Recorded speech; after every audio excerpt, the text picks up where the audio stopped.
sequência natural seria energias. Vamos dar uma revisada em energias? Ver os teoremas que tem rapidinho. Então tu vê, né, cara, depois dessa parte bem legal aí que a gente revisou bem intensamente, a cinemática, que culminou com o lançamento oblíquo, seria interessante a gente dar uma revisada na parte de energias.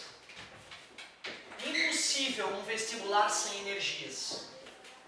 Uma coisa que eu gosto de lembrar aos alunos, e que o vestibular gosta de fazer o aluno pensar sobre isso, é que nós somos movidos a energia solar. É importante, né, as pessoas entenderem que o ser humano é movido a energia solar. Se o ser humano come, ou ele come alguma plantinha, ou ele come um bichinho. E o bichinho que ele come, em algum momento, come só a plantinha. Então, no final das contas, a energia vem das plantinhas. E o que a plantinha faz para ter energia? Fotossíntese. Então, a energia que está no teu corpo agora e que te mantém vivo, veio do Sol. Isso é fundamental saber. Também é importante saber que 99% da energia que flui no planeta é solar. Mesmo a energia hidrelétrica, eólica, petróleo, certo? Essas energias todas são o Sol se manifestando. Se for energia hidrelétrica, é o Sol que fez a chuvinha, né, evaporada a partir dos oceanos, mares.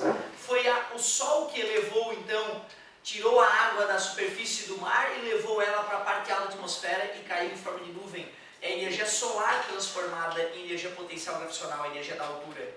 Quando eu pego o vento, é o Sol que gerou o vento. Então, a energia eólica é a energia solar transformada.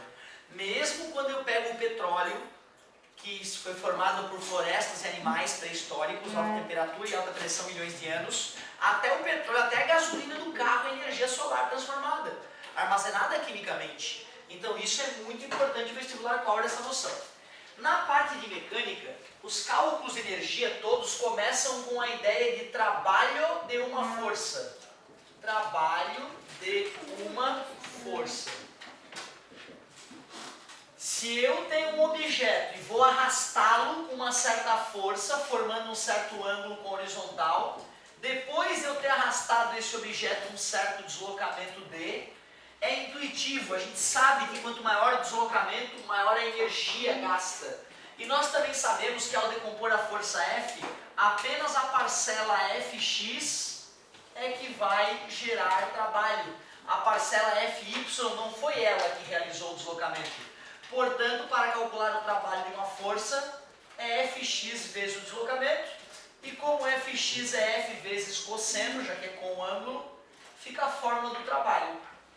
Trabalho cuja unidade é Joule, que é na verdade verdadeira Newton-metro. É uma unidade composta. Newton-metro, Joule. Essa fórmula tu só pode usar só para força constante. Em força variável, essa fórmula falha. Se tu fosse usar essa ideia para calcular a energia do Usain Bolt lá na prova do Enem, daria problema. Teria que calcular a energia cinética, mv ao quadrado sobre 2. Certo? Massa 90, velocidade 12 ao quadrado, dividido por 2, 6.480 joules, 6.5 vezes 10 na 3 joules. Certo? Fechou? Eu estava com muito medo. Porque se tu calcula de outra maneira, se tu vai calcular a segunda lei de Newton e aplicar na forma do trabalho, né? Aí até fecha, mas o valor mais baixo. E, se tu, né, e aí tu vê que pô, não faz sentido, se teve energia cinética maior do que o que eu estou calculando, é que eu estou desconsiderando alguma coisa. E se, pessoal, se a fórmula não estiver disponível e a força for variável, o que eu faço? Então, sem dúvida, a questão de fornecer o gráfico força versus deslocamento. Tu calcula a área debaixo desse gráfico e a área é numericamente igual ao trabalho. Só não se esqueçam que tem trabalho que é positivo, motor, aquele que entrega energia, e trabalho que é negativo, resistente, aquele que retira energia. Como é que tu vai saber se o trabalho é positivo ou negativo? Se ao menos uma parcela da força for a favor do movimento, movimento positivo.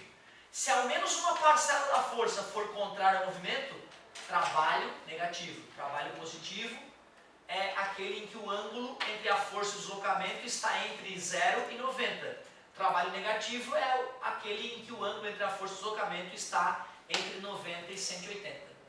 Se o ângulo for 90 graus, a força não realiza trabalho. Por exemplo, força centrípeta, que é sempre perpendicular ao vetor velocidade, nunca realiza trabalho. A partir da ideia de trabalho e usando essa propriedade do gráfico força versus deslocamento, é que nós vamos desenvolver todas as ideias de energia da mecânica. São só 3 energias. É a energia cinética, a energia da velocidade. Como é que é a mesma fórmula? Acabamos de lembrar, né? Energia potencial gravitacional, a energia da altura, mgh, e energia potencial elástica, kx ao quadrado sobre 2. Por exemplo, a fórmula de energia potencial elástica pode ser deduzida calculando a área do gráfico força versus deslocamento, a lei de Hooke, né? Depois que calcula essa área, é só lembrar da lei de Hooke, F igual a K vezes X, aí tu obtém a energia potencial elástica. Questão do estilingue. Questão do estilingue talvez uma das mais delicadas. O estilingue mais duro tinha o K, que era o dobro do estilingue mole. Porém, o guri fazia a mesma força.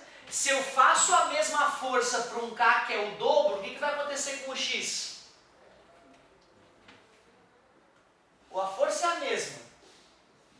Só que o K é o dobro para o estilingue duro. O que acontece com o X? Pensa, ó, esse número dobra, o número de baixo dobra o resultado da fração, cai pela metade. Então tu vê, o estilingue duro tem o K que é o dobro, mas ele vai ser deformado a metade.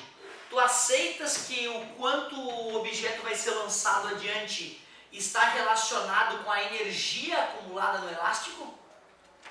Então, se eu quero a razão entre o deslocamento do duro e o deslocamento do mole, eu vou ter que fazer... É do elástico, tá, gente? É do elástico. Pelo amor de Deus, vocês, nessa sala, vocês são safadinhos, né? Qualquer coisa que tenha um mínimo de cunho sexual, vocês me avacalham. Olha que sacanagem. Ó, o cara foi comprar um estilingue. Tinha um elástico que era duro, o elástico era mole. A distância, o alcance da pedrinha que o menino quer jogar depende da energia acumulada.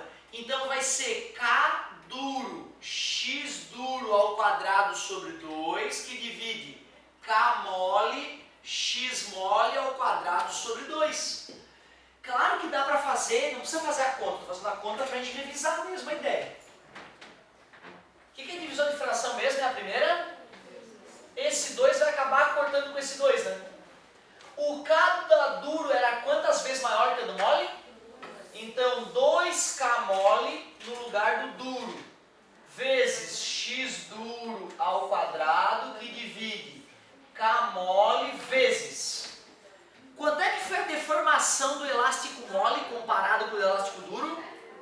Foi o dobro, né? Porque se o K é a metade, o X é o dobro. Se o K é o dobro, o X é a metade.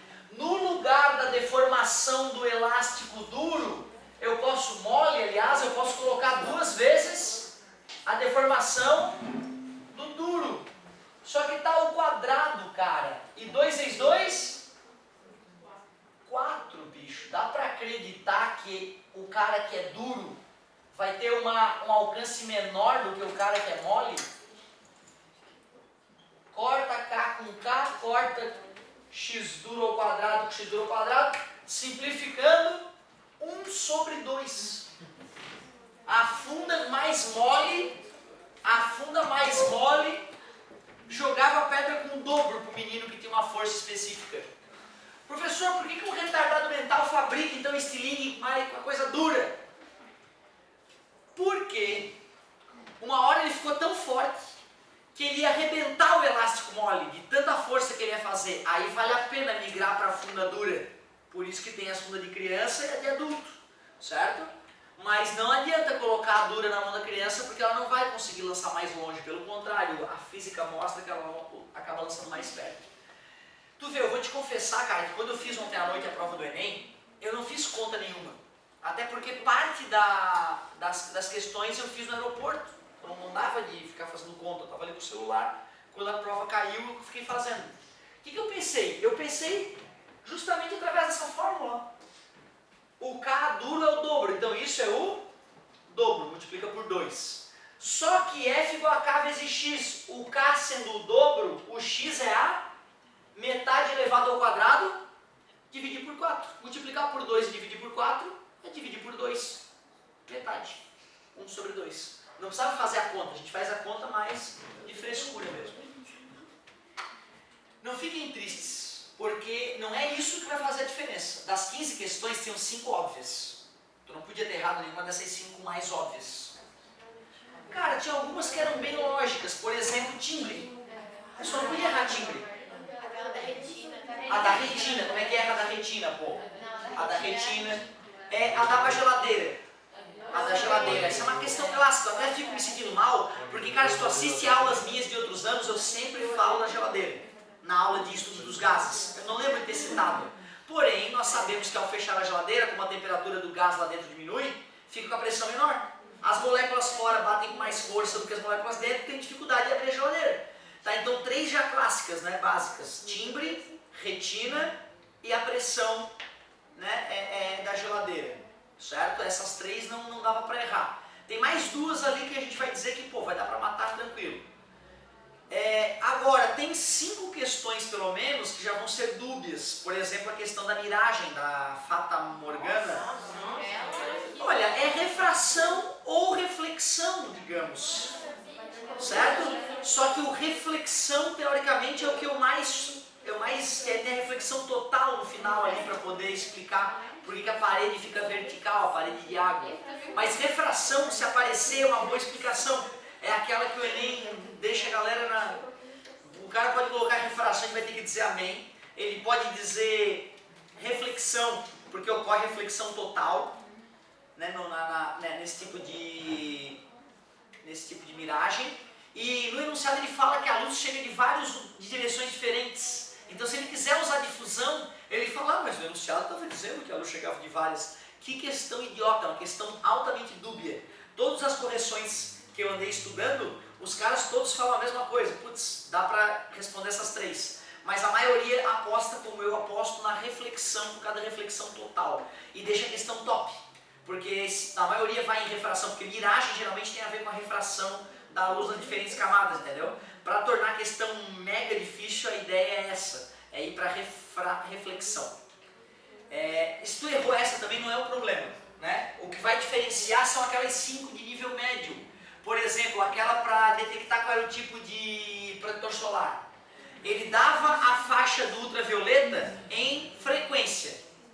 E o gráfico para selecionar o protetor era comprimento. Veja o que uma lambda faz. V igual a lambda vezes F. Ele te dava o V e dava o F. Tu calculava o comprimento de onda, que dava lá 300 nanômetros. E na faixa do 300 nanômetros, né, tava lá o protetor 4, eu acho. Certo? Que era o que... Então era V igual a lambda vezes F. Não é dada essa questão. O cara que não é iniciado em física, ele não faz. Mas também não era uma questão impossível. Certo? Beleza? Depois a gente discute mais algumas. Essas energias são chamadas energias mecânicas e sistemas conservativos. Energia mecânica inicial igual a energia mecânica final. Sistemas dissipativos. Energia mecânica inicial menos as perdas é igual a energia mecânica final. Eu diria que essas 2 ideias resolvem todas as questões de energia. Mas depois eu quero revisar os teoremas que existem que podem ser necessários. Valeu, galerinha.